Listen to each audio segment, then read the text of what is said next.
Shalom, selamat bergabung kembali dalam belajar Alkitab online. Pada bagian pertama ini, kita akan membahas pencobaan Yesus di padang gurun.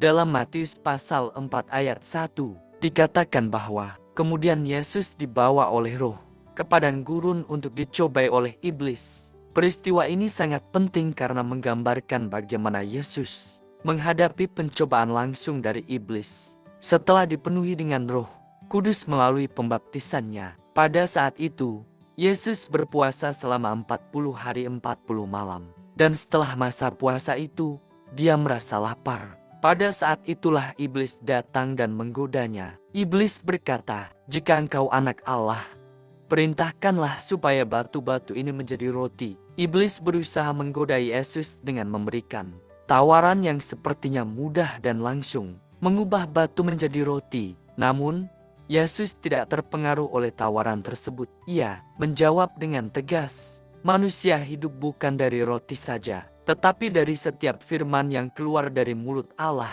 Pernyataan Yesus ini mengajarkan kita bahwa hidup tidak hanya bergantung pada kebutuhan jasmani kita, tetapi yang lebih utama adalah kebutuhan rohani. Yesus menegaskan bahwa firman Allah adalah sumber kehidupan yang sejati. Dalam hidup kita seringkali lebih fokus pada pemenuhan kebutuhan jasmani. Namun Yesus mengingatkan kita bahwa kebutuhan rohani kita jauh lebih penting. Sebagai orang percaya, kita dipanggil untuk mengutamakan hubungan kita dengan Tuhan melalui firman-Nya. Karena hanya firman Allah yang dapat memberi kita kehidupan yang sejati. Pencobaan pertama ini juga mengingatkan kita bahwa meskipun kita hidup dalam dunia yang penuh dengan godaan materi, kita harus tetap bergantung pada Tuhan. Kehidupan jasmani kita memang penting, tetapi kita tidak boleh melupakan kebutuhan kita akan hubungan dengan Tuhan melalui firman-Nya. Yesus menunjukkan kepada kita bahwa meskipun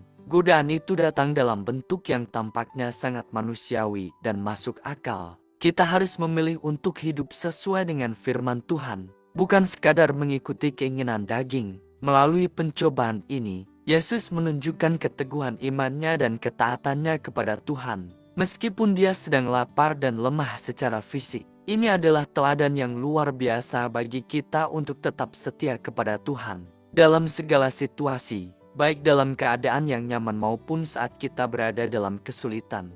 Setelah pencobaan pertama, iblis melanjutkan godaannya. Dalam Matius pasal 4 ayat 5-6, iblis membawa Yesus ke Yerusalem dan menempatkannya di atas atap bait Allah.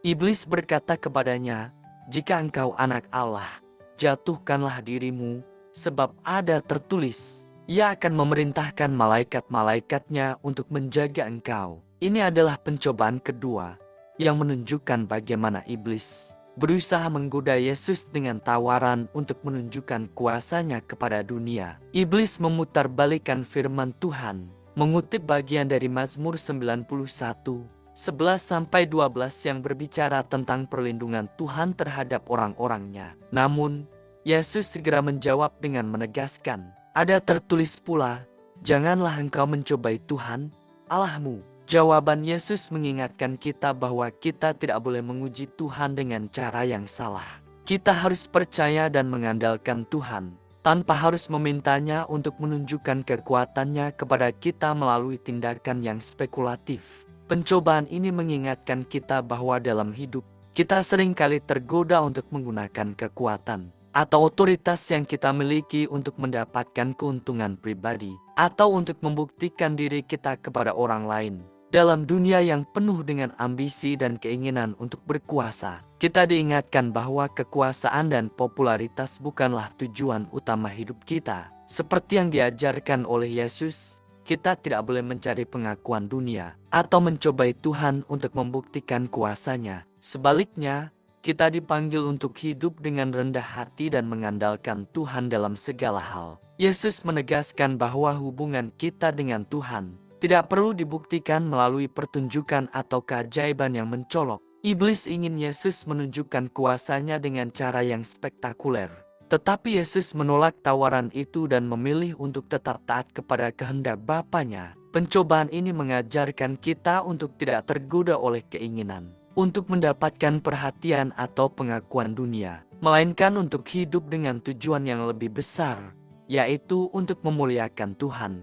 Pencobaan ketiga yang dihadapi Yesus adalah tawaran iblis untuk memberikan segala kerajaan dunia ini kepadanya. Dalam Matius pasal 4 ayat 8-9, iblis membawa Yesus ke sebuah gunung yang sangat tinggi dan memperlihatkan kepadanya semua kerajaan dunia beserta kemuliaannya. Iblis berkata, "Semua itu akan kuberikan kepadamu jika engkau sujud menyembah aku." Tawaran iblis ini menggoda Yesus dengan janji kekuasaan dunia yang luar biasa, tetapi dengan syarat untuk menyembah iblis. Namun, Yesus menjawab dengan tegas, "Enyahlah, iblis, sebab ada tertulis, sembahlah Tuhan, Allahmu, dan hanya kepada Dia sajalah engkau berbakti." Yesus menegaskan bahwa tidak ada kekuasaan dunia yang bisa menggantikan kedudukan Tuhan dalam hidup kita. Tawaran iblis ini mengingatkan kita bahwa dunia ini seringkali menawarkan kekayaan,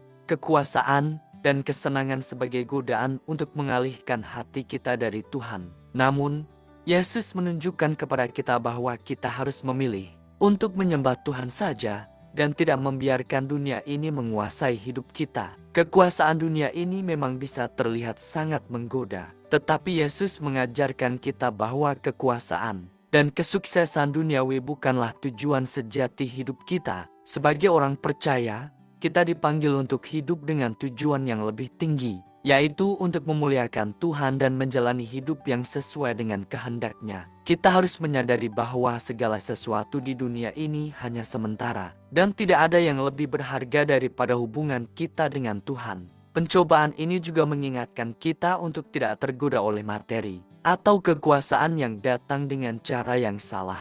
Yesus menolak tawaran iblis dan memilih untuk tetap setia kepada Tuhan, menunjukkan bahwa dalam setiap pencobaan, kita harus memilih untuk tetap setia kepada Tuhan dan menjaga integritas kita. Kehidupan yang sejati bukanlah tentang mencapai puncak kekuasaan duniawi, tetapi tentang hidup dengan takut akan Tuhan dan hidup sesuai dengan firman-Nya. Setelah ketiga pencobaan yang dialami Yesus, kita melihat bagaimana iblis akhirnya meninggalkannya. Setelah Yesus menanggapi dengan tegas menggunakan firman Tuhan, dalam Matius pasal 4 ayat 10-11 tertulis, "Maka jawab Yesus kepadanya, Enyahlah, iblis, sebab ada tertulis, sembahlah Tuhan, Allahmu, dan hanya kepada Dia sajalah engkau berbakti." Lalu iblis meninggalkan dia, dan lihatlah, malaikat-malaikat datang melayani dia. Pernyataan Yesus ini menunjukkan kepada kita bagaimana cara mengalahkan pencobaan dalam hidup.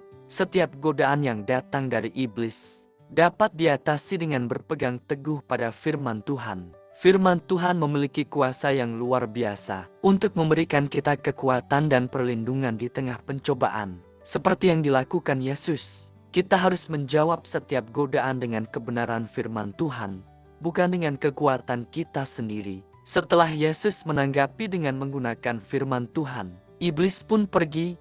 Ini mengajarkan kita bahwa tidak ada pencobaan yang terlalu besar untuk dihadapi jika kita berpegang pada firman Tuhan. Ketika kita menghadapinya dengan iman dan kebenaran, kita akan dapat mengalahkan godaan dan keluar sebagai pemenang. Firman Tuhan adalah senjata yang sangat ampuh dalam peperangan rohani kita, dan kita harus memanfaatkannya dengan bijaksana. Selain itu, kita juga melihat bahwa setelah pencobaan ini, malaikat-malaikat datang untuk melayani Yesus. Ini adalah gambaran bahwa Tuhan selalu menyertai kita bahkan setelah kita melewati masa-masa pencobaan. Ketika kita tetap setia kepadanya, Dia akan memberi kita kekuatan dan pertolongan yang kita butuhkan. Tuhan tidak akan membiarkan kita berjuang sendirian. Seperti malaikat yang datang melayani Yesus, Tuhan akan mengutus pertolongannya untuk kita. Dengan mengikuti teladan Yesus dalam menghadapi pencobaan, akan lebih siap dalam menjalani hidup ini. Kita akan dapat mengatasi berbagai godaan yang datang dengan berpegang pada firman Tuhan dan dengan mengandalkan kuasa-Nya. Pencobaan datang untuk menguji iman kita. Namun ketika kita tetap teguh dan percaya kepada Tuhan, Dia akan memberi kita kemenangan. Setelah mengalahkan pencobaan di padang gurun, Yesus melanjutkan pelayanannya dalam Matius pasal 4 ayat 12-13. kita membaca Yesus mendengar bahwa Yohanes Pembaptis telah dipenjarakan. Dan setelah itu dia pun memulai pelayanannya di Galilea. Yesus pergi ke daerah-daerah yang sebelumnya belum banyak dijangkau oleh para nabi. Dan dia mulai memberitakan kabar baik tentang kerajaan Allah. Yesus mengajarkan orang-orang untuk bertobat dan percaya kepada Injil. Dalam Matius pasal 4 ayat 17, Yesus berkata, "Bertobatlah, sebab kerajaan surga sudah dekat." Ini adalah inti dari pengajaran Yesus, ajakan untuk bertobat dan menerima kerajaan Allah yang sudah datang melalui dirinya. Yesus tidak hanya berbicara tentang kerajaan Allah sebagai suatu tempat, tetapi juga sebagai suatu realitas yang sudah dimulai melalui karyanya. Pelayanan Yesus di Galilea juga melibatkan penyembuhan banyak orang yang sakit dan menderita. Dalam Matius pasal 4 ayat 24, kita melihat bahwa berita tentang dia tersebar ke seluruh Syria. Mereka membawa kepadanya semua orang yang menderita, yang dikuasai roh jahat, yang sakit dan yang lumpuh, dan dia menyembuhkan mereka. Ini menunjukkan bahwa pelayanan Yesus tidak hanya berfokus pada pengajaran, tetapi juga pada perbuatan kasih yang nyata. Melalui pelayanannya, Yesus menunjukkan bahwa kerajaan Allah adalah kerajaan yang penuh kasih, pemulihan, dan kesembuhan. Tidak hanya jiwa manusia yang diselamatkan, tetapi tubuh mereka juga disembuhkan. Yesus datang untuk membawa keselamatan yang menyeluruh baik bagi jiwa maupun tubuh. Kehadirannya membawa harapan baru bagi umat manusia yang terperangkap dalam dosa dan penderitaan. Yesus tidak hanya datang untuk memberitakan kerajaan Allah, tetapi juga untuk menegakkan keadilan dan kasih di tengah dunia yang penuh dengan penderitaan. Ini adalah bagian dari penggenapan nubuat yang telah diberikan oleh para nabi. Dalam Matius pasal 4, kita melihat Yesus menggenapi janji Tuhan untuk memberikan pemulihan bagi umatnya melalui pengajaran, penyembuhan, dan pengusiran roh jahat. Dengan demikian, pelayanan Yesus bukan hanya terbatas pada kata-kata, tetapi juga terlihat dalam tindakannya yang penuh kasih.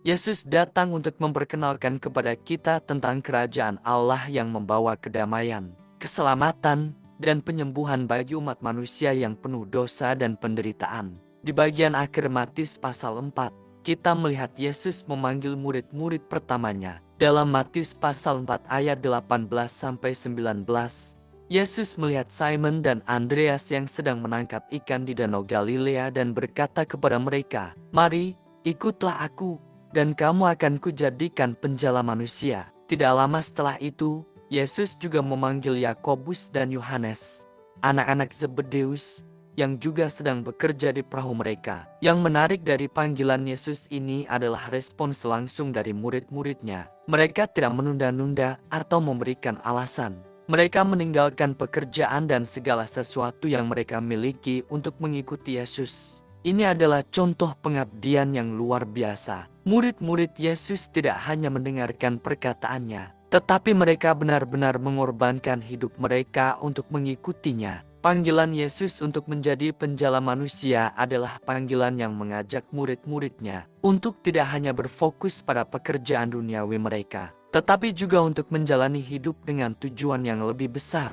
yaitu memberitakan kabar baik tentang kerajaan Allah dan membawa banyak orang kepada Tuhan. Ini adalah panggilan bagi setiap orang percaya untuk menjadi saksi Tuhan di dunia ini, tidak hanya dengan kata-kata, tetapi dengan perbuatan nyata yang mencerminkan kasih dan kuasa Tuhan.